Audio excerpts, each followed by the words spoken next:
2018 BMW M4 Drivers Notes Review, Mixed Emotions. The F82-generation BMW M4 has been on sale since 2014. There have been a few minor changes since its release, but no major overhauls to speak of.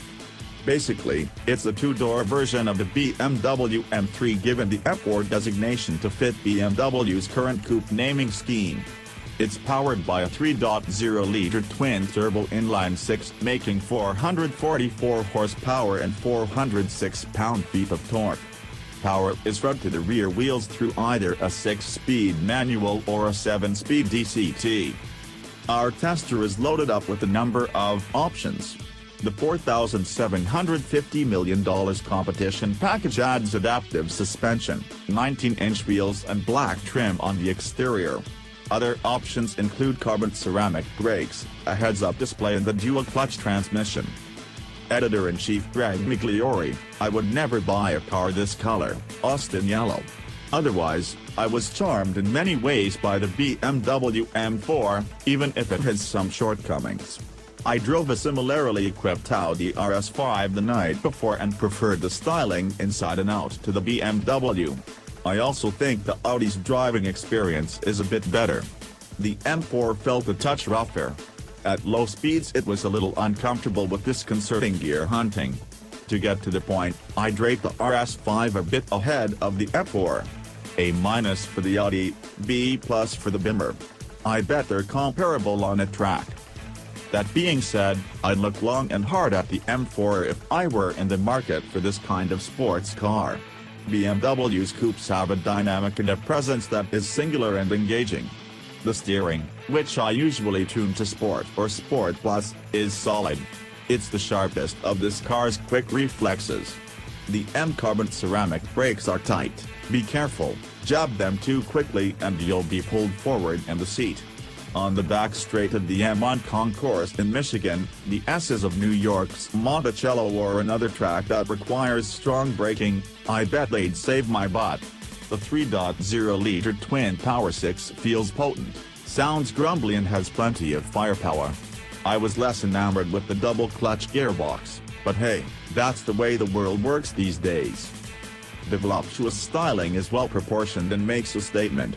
I like the RS5 and Mercedes-AMG C63 a bit more for their aggressive use of angles and chrome. Objectively, those are more interesting designs.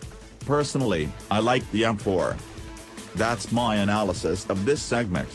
The Audi and Mercedes grade out better, but I think I'd put my cash on the M4 based on personal preference. Associate Editor recounts: every single time I get out of an M3 or M4, I'm left a little cold. Don't get me wrong, they're both fast and capable machines, but they don't get my blood pumping like some other cars in this segment. Nearly everything about it feels a notch below the competition. There are some high points. I like the seats, instrument cluster and the fact that you can get a manual, but it falls short in other areas. I really enjoy inline-six engines, but this one feels a bit lackluster. It has power, but it doesn't rev and rip like some of the less powerful variants do. The exhaust note is more distorted guitar than fine-tuned sting quartet. The steering is fine but not particularly talkative. The ride is too firm, even in the comfort setting. And the entire driving experience is highly dependent on the multitude of settings. It feels heavy, too. The steering and suspension don't do a great job of hiding the car's weight. It's not that I don't like it, it's that I just don't love it. It's easy to get the tail out, but I can't take a corner with the same speed or confidence as I can with other cars. The brakes are powerful but feel ill-refined. All that said, the M2 and M5 are fantastic, so I'm hoping the next-gen M3 and M4 return to greatness. Associate Editor Joe Stock staled: though I loved the Austin yellow paint on our BMW M4 tester, my very first driving impressions of the car weren't brilliant. Pulling out of the garage, I could tell the steering was seriously numb, and the first few streets I drove along revealed that the car was seriously stiff even in the softest settings. I was worried it was going to be yet another super quick car that wasn't actually very pleasant to drive. But as I fiddled with settings and racked up more miles, I quickly warmed up to the M4. The engine is very responsive and makes an amazing howl when switched to the sportier settings. It loves to rev. It builds RPM like its life depends on it. And even though the ride is pretty rough, the flip side is that the car changes directions a split second after you thought about turning. It's just such a quick and eager thing.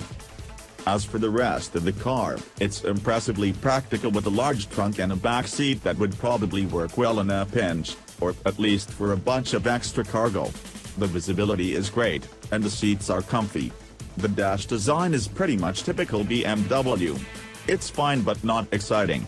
I also am split on the M details.